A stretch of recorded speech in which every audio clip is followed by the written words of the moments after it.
Damos comienzo a un nuevo programa.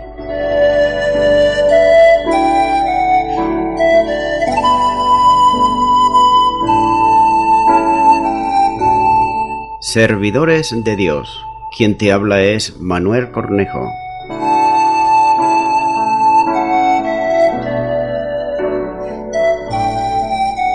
Este es un programa que está respaldado por la Iglesia Evangélica Misión Evangélica de Cataluña.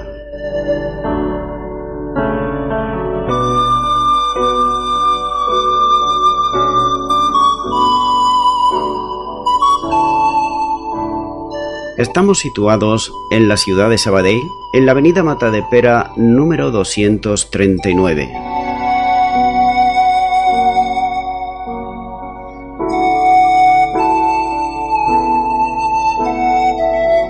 Antes de dar introducción a la palabra de Dios, estaremos poniendo una alabanza.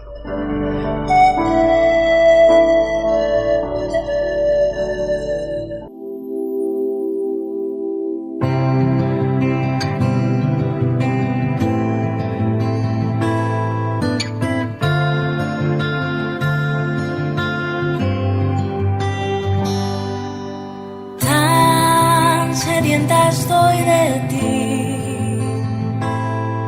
caminando en el desierto, buscando alrededor. Necesito una señal que renueve la esperanza de que pronto lloverá en este lugar. La fuente eres tú, Señor, el manantial que la fuerza me da. Dame de beber de ti. Necesito mi sed refrescar. Renuévame, renuévame, levántame. Tú tienes lo que necesito y mucho más. Yo solo anhelo tu presencia y nada más.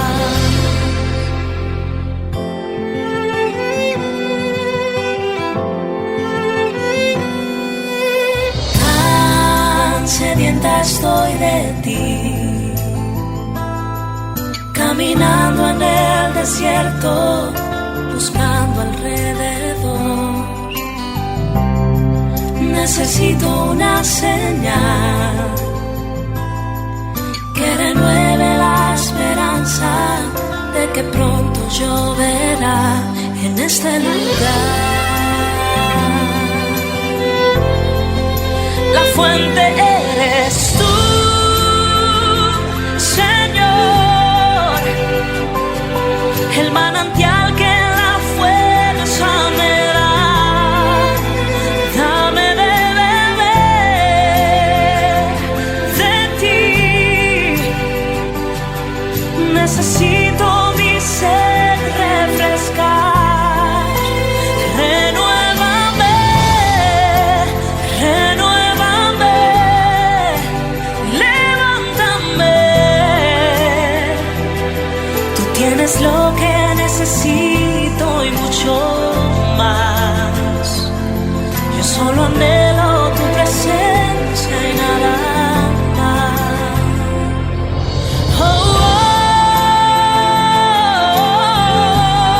oh, el manantial que la fuerza me da. Dame de beber de ti. Necesito mi sed refrescar.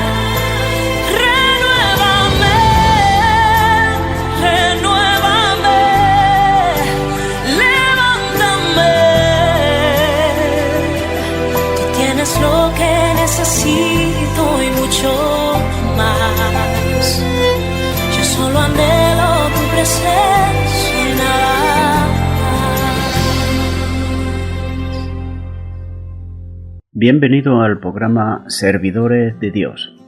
En el día de hoy estaré haciendo un comentario expositivo de la palabra de Dios, la Biblia.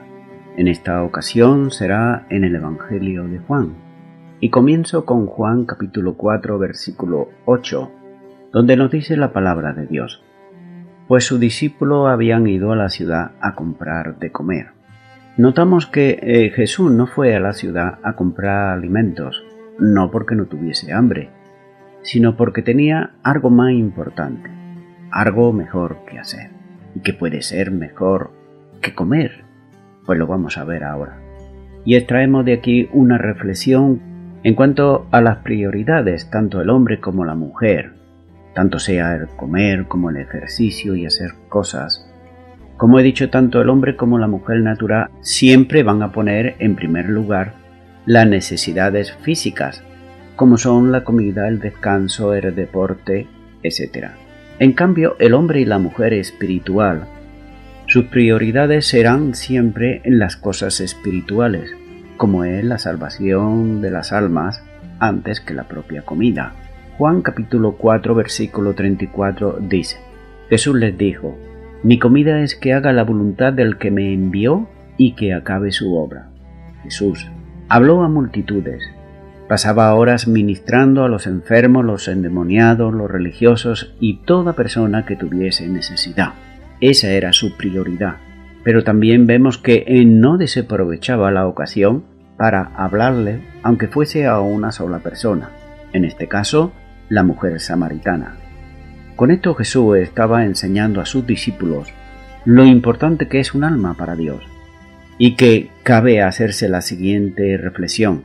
Las cosas que son importantes o prioritarias para Dios, ¿lo son también para mí?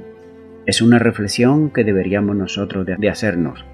O si realmente ponemos las cosas físicas antes que las cosas espirituales. Continúo con Juan capítulo 4 y ahora versículo 9, donde sigue diciendo: La mujer samaritana le dijo: Como tú, siendo judío, me pides a mí de beber, que soy mujer samaritana, porque judíos y samaritanos no se trataban entre sí. Aquí hay una larga historia entre samaritanos y judíos, y para comprender las enemistades religiosas entre los dos pueblos, el judío y el samaritano, es necesario hacer un breve repaso de la historia de los samaritanos. Por ejemplo, cuando Oseas, el último rey de Israel, después de haber pagado tributo a Asiria, transfirió su vasallaje a Egipto, Samaria, la capital del reino del norte fue rodeada por las tropas de Salmanasar y después de un largo sitio fue conquistada por Sargón. Esto sucedió en el año 722 a.C. La mayor parte del pueblo tuvo que salir del país y fue llevada a Siria, concretamente a Alán al-Abor, el río de Gozán y las ciudades de los Medos, como dice el segundo libro de Reyes, capítulo 17, versículo del 3 al 6, donde dice: Contra este subió Samanasal, rey de los asirios, y Oseas fue hecho su siervo, y le pagaba tributo. Mas el rey de Asiria descubrió que Oseas conspiraba, porque había enviado embajadores a Asó, rey de Egipto, y no pagaba tributo al rey de Asiria como se hacía cada año, por lo que el rey de Asiria le detuvo y le aprisionó en la casa de la cárcel. Y el rey de Asiria invadió todo el país, y sitió a Samaria, y estuvo sobre ella 3 años. En el año 9 de Osea, el rey de Asiria tomó Samaria, y llevó a Israel cautiva a Asiria, y lo puso en Alat de Abor junto al río Gozán, en la ciudad de los Medos. Esto es lo que nos dice la palabra de Dios. Vemos que a la gente muy pobre, sin embargo, cuando estoy diciendo muy pobre, quiere decir aquellos que no tenían absolutamente nada, se les permitió quedarse en la tierra de Israel. Entonces, tanto de Babilonia como de otros territorios vecinos, muchos colonos extranjeros, asirios, fueron a establecerse a la devastada región. Las consecuencias fueron no solo que se quedaban con las mejores tierras de cultivo, sino que también se fueron mezclando con los israelitas, que se habían quedado allí. Estas personas que, como he dicho, eran muy pobres. A esta población mixta se le dio el nombre de samaritanos, derivado de la palabra Samaria, de la metrópolis fundada por Henri. Pero vemos que a través de la palabra, los colonos extranjeros no estaban muy satisfechos con la situación tal como la encontraron al llegar, ya que encontraron un país infectado de animales salvajes de todo tipo, y con razón atribuyeron esta plaga al disgusto que Jehová, que había sido ofendido. Entonces, le rogaron a su monarca que le enviara un sacerdote israelita que le enseñara la ley del Dios del país, es decir, del Dios que ellos tenían en su mente, y así ocurrió. Pero las presiones de los colonos hacia este sacerdote de la ley hizo que admitiese también este sacerdote dentro de la ley las costumbres, ritos y tradiciones de los colonos extranjeros, es decir, como he dicho antes, la ley del Dios de su país. Ellos trajeron y acoplaron aquello que ellos ya creían, dioses extraños y costumbres y ritos que ellos celebraban, quedando con el paso del tiempo un judaísmo adulterado y además quedó injertado al culto pagano que ellos practicaban. Cuando un residuo de los judíos regresó al país de sus padres, después de haber estado en Babilonia por 70 años, principalmente, pero no exclusivamente, parte de los que habían sido deportados a Babilonia en el año 586, se construyó un altar para el holocausto y puso los fundamentos del templo. Los celosos samaritanos y sus aliados interrumpieron las obras, como vemos en el libro de Esdras, capítulo 3 y capítulo 4. Esto era debido a que se le había negado el permiso para cooperar en la obra de la reconstrucción del templo en Jerusalén. Su petición fue, como nos dice Esdras capítulo 4, versículos 2 y 3. Vinieron a Zorobabel y a los jefes de las casas paternas y le dijeron: edificaremos con vosotros, porque como vosotros buscamos a vuestro Dios, y a él ofreceremos sacrificios desde los días de Esar-Adón, rey de Asiria, que nos hizo venir aquí.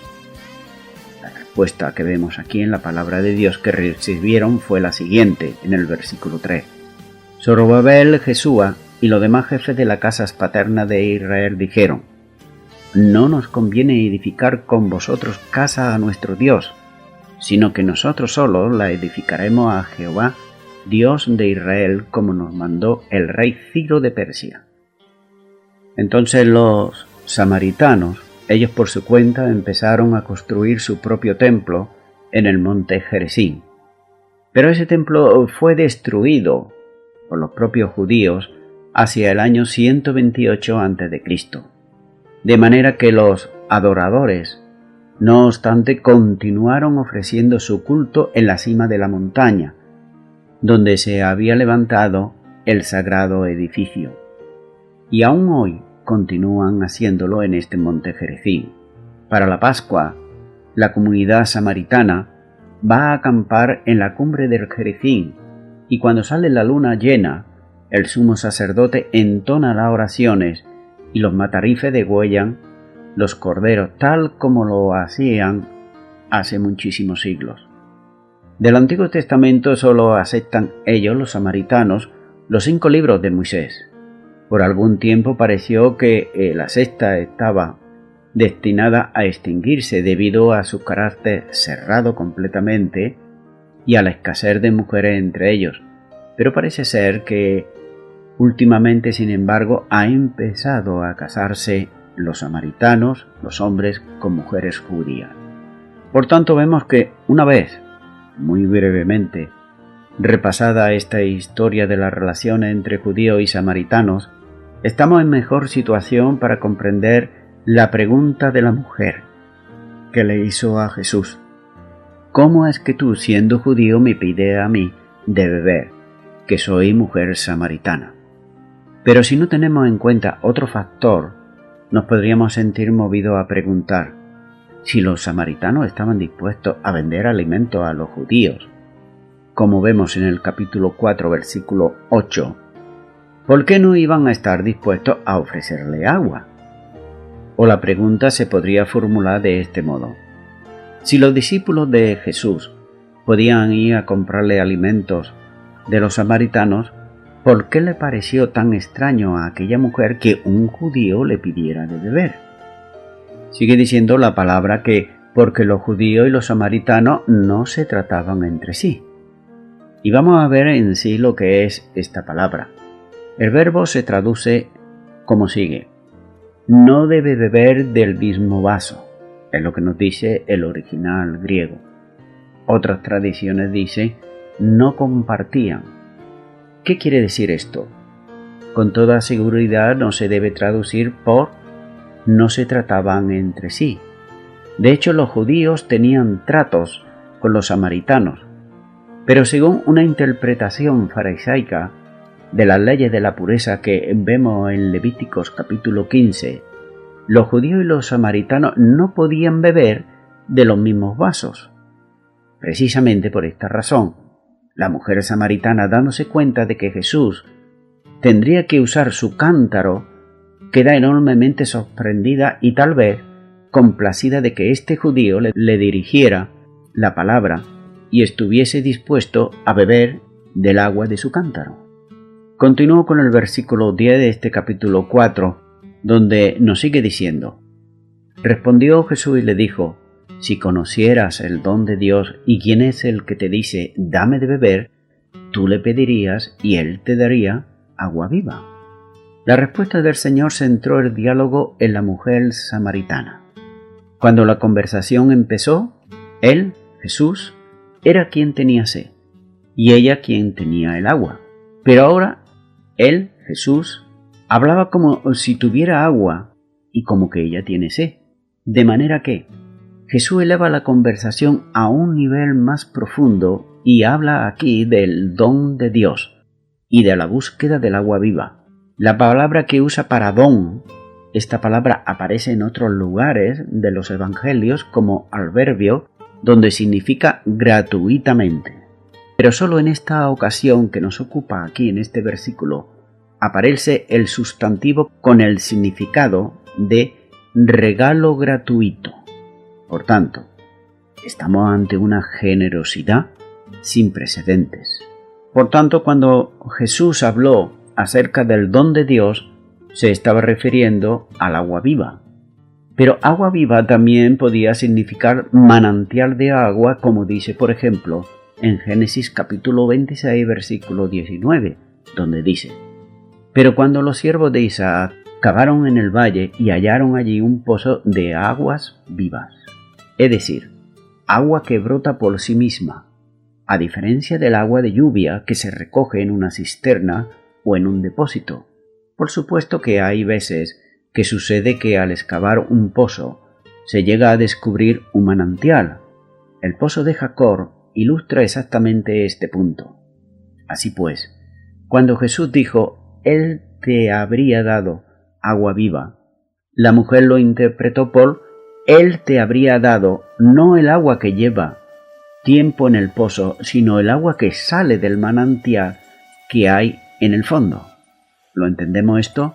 Agua que corre, agua que es viva. Y hay aquí una reflexión para nuestras vidas y es la siguiente. Una gran mayoría de personas no beben del agua de Dios porque no le conocen. Por esta razón le dice a la mujer: si conocieras el don de Dios. También notamos que el agua de Dios, Él la ofrece gratuitamente. Pero hay que hacer algo. La persona que realmente tiene sed debe de pedirla. También hay aquellas personas que ya han bebido de ese agua viva, y ese agua la han bebido y está en su interior. Han corrido ríos de agua viva por todo su ser. La pregunta sería: ¿continúan corriendo esos ríos de agua viva por el ser de la persona que ha vivido de esos ríos de agua viva?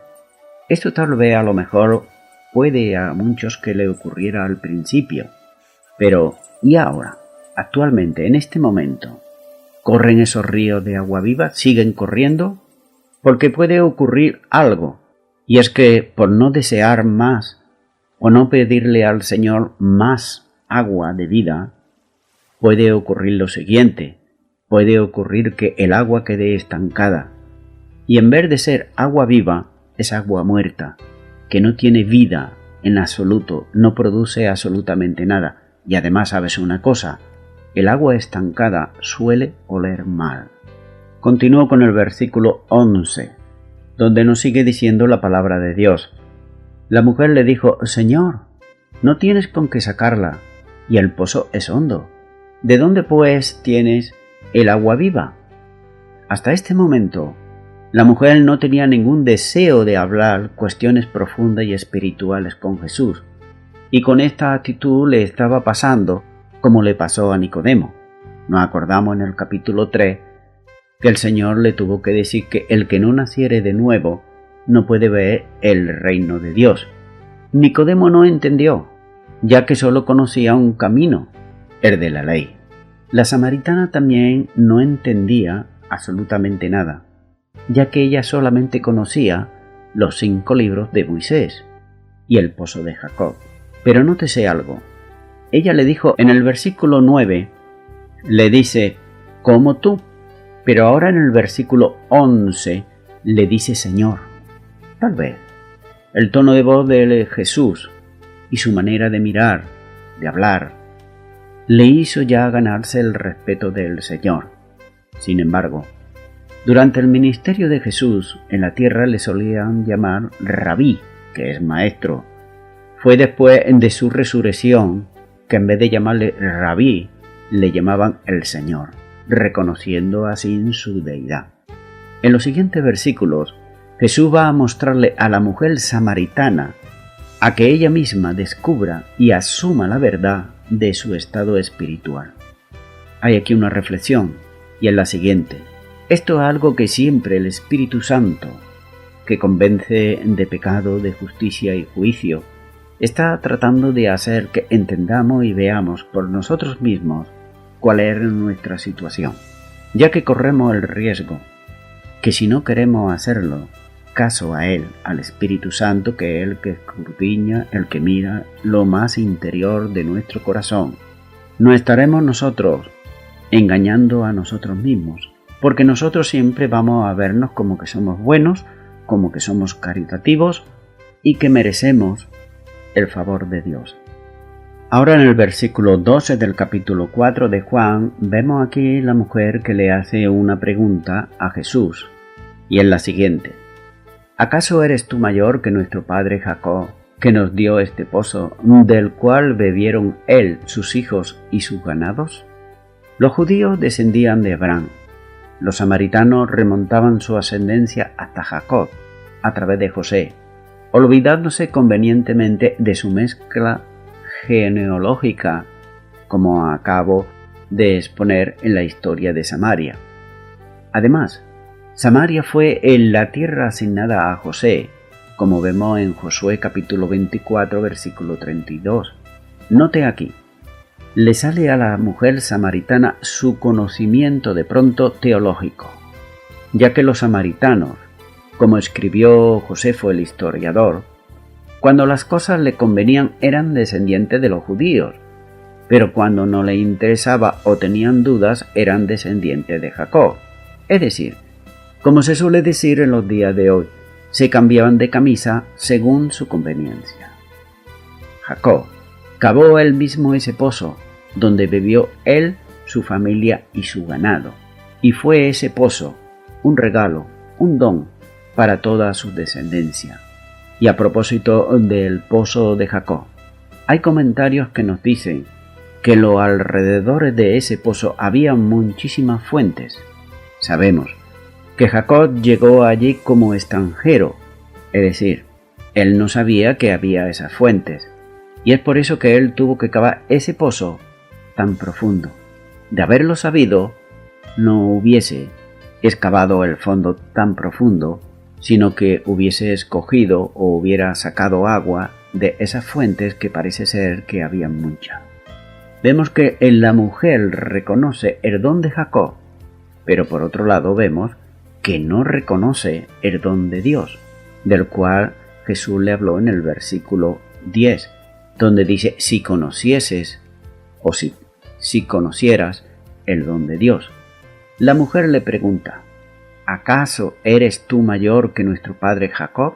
Hay algo que nunca los religiosos reconocieron, y la mujer, sin embargo, samaritana, empieza a reconocer y empieza a hacerse una pregunta en voz alta: que Jesús era más grande que los patriarcas. Había veces en las que Jesús decía ser mayor que. Vamos a ver algunos ejemplos, como en Mateo capítulo 12 versículo 6, donde dice: pues os digo que uno mayor que el templo está aquí. Así que Jesús está diciendo que es más grande que el templo. Mateo 12:41 dice: los hombres de Nínive se levantarán en el juicio con esta generación y la condenarán, porque ellos se arrepintieron a la predicación de Jonás, y aquí, más que Jonás, en este lugar.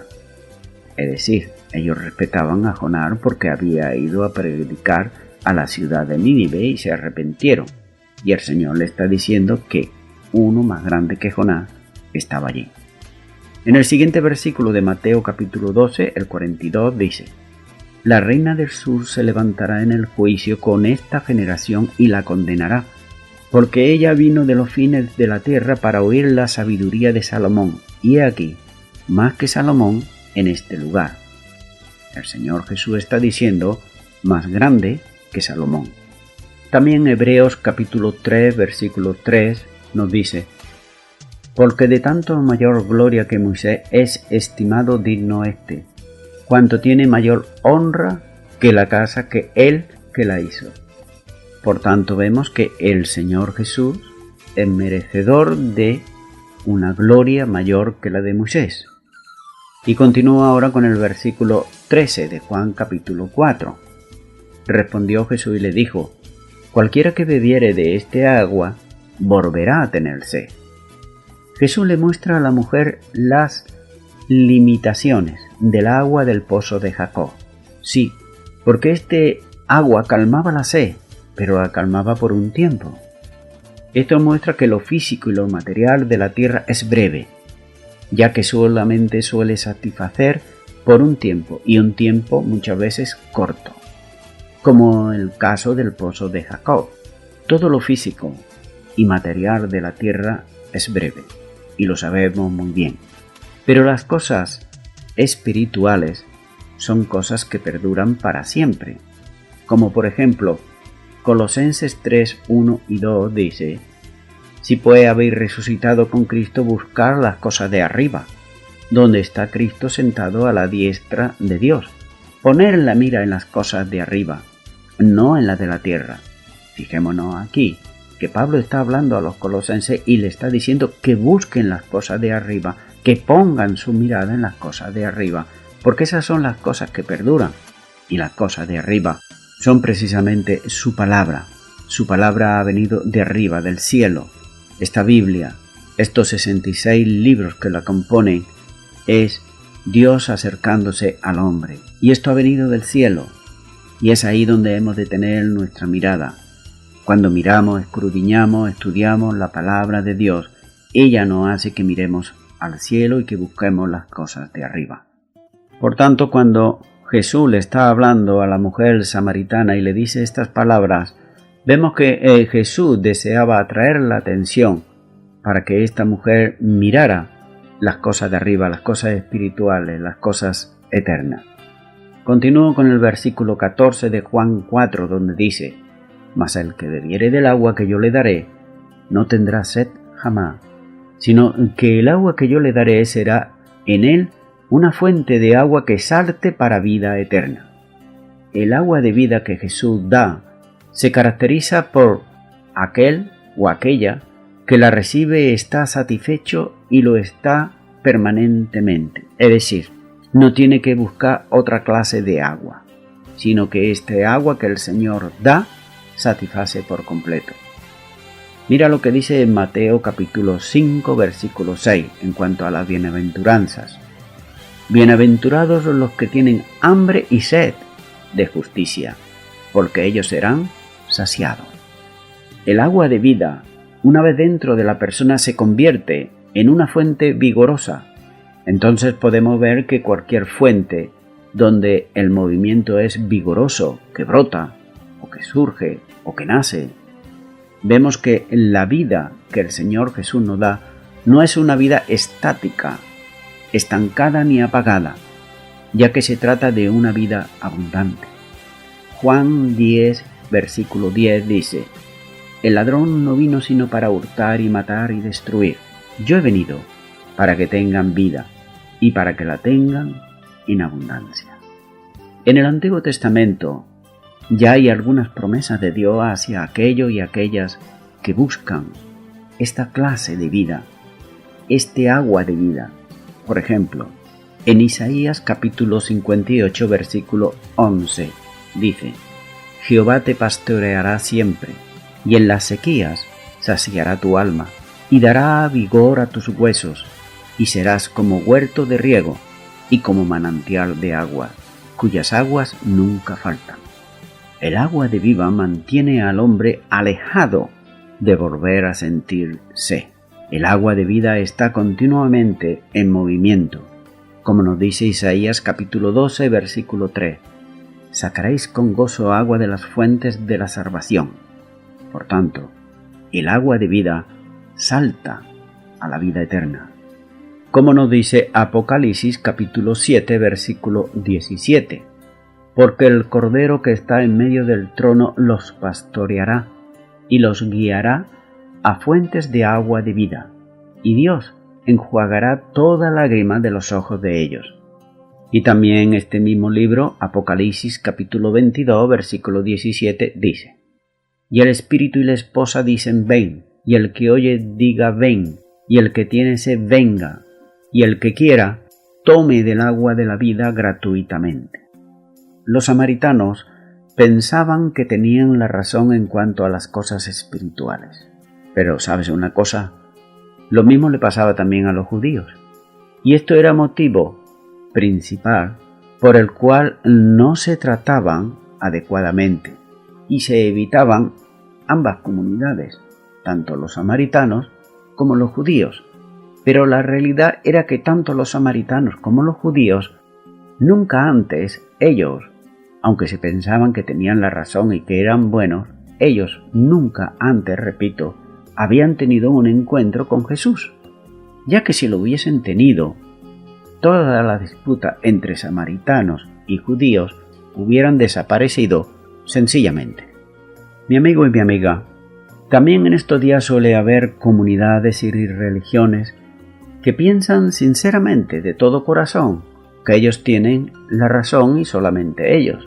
Y debido a estas actitudes suele no haber trato aún viviendo estas comunidades dentro de una misma ciudad. Por tanto, pasa como les pasaba a los samaritanos y a los judíos. Humanamente hay intentos por arreglar esto, como es el ecumenismo, que en realidad es un provecho que quieren sacar de una cierta religión hacia sí mismo. Y es que todo intento humano no vale absolutamente nada si no es Jesucristo la cabeza, es decir, quien lo dirige todo. Cuando es el hombre, pues vemos que no sirve absolutamente para nada. Son simplemente intentos y nada más que intentos. Y prueba de ello es, como he dicho, el ecumenismo. Y también lo podemos ver en Oriente Medio en cuanto a la diplomacia, a la política, años, décadas y siglos que siguen ahí tratando de arreglar ese conflicto que hay israelí-palestino, por poner un ejemplo, o árabe. Pero todo ello era y es porque realmente ni tanto los unos como los otros han tenido un encuentro con el Señor Jesús.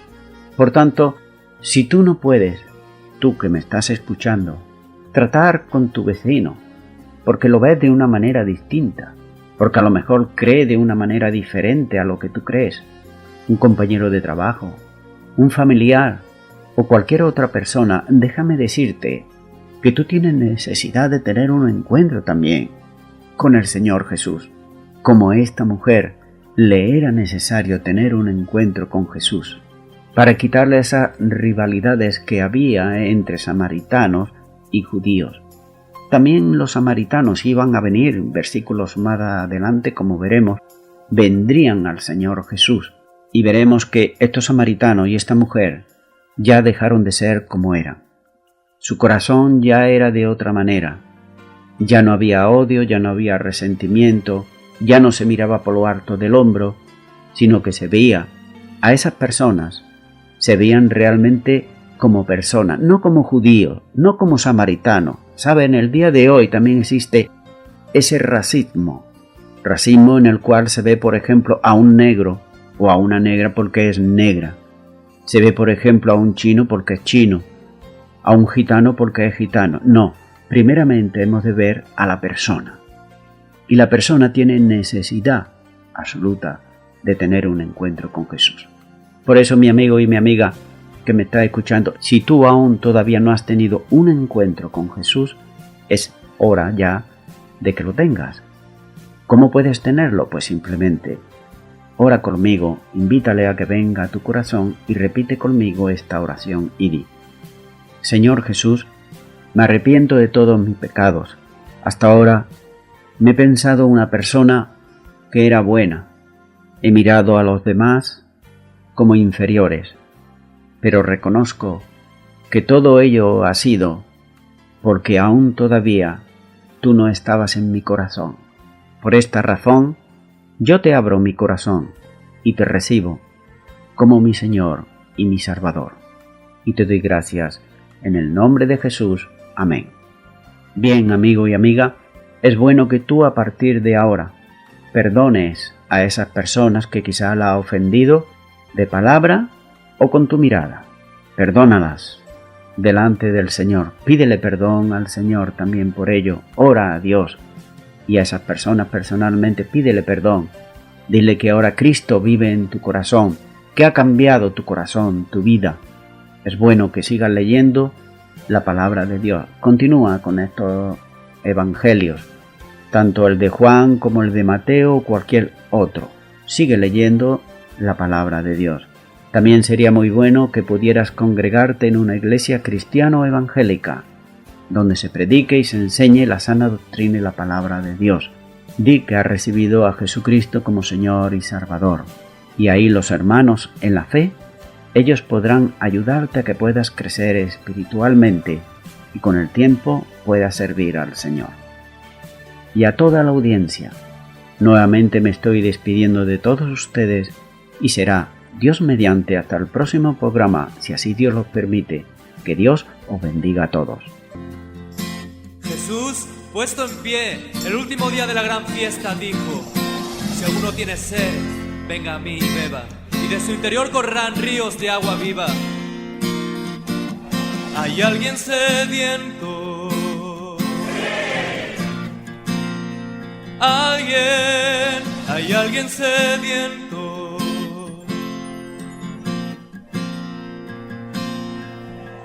¿Hay alguien sediento?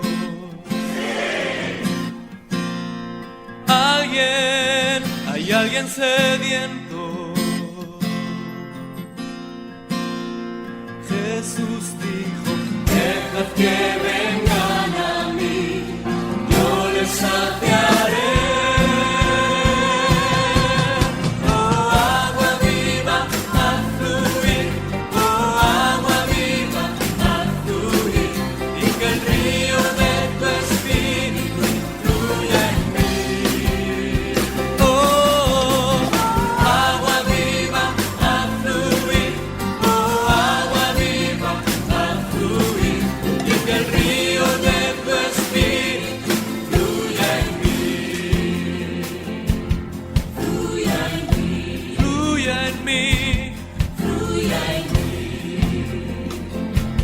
Todos, hay alguien sediento.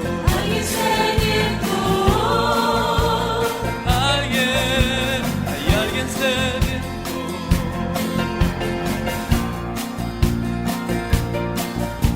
Hay alguien sediento. Alguien sediento. enseñen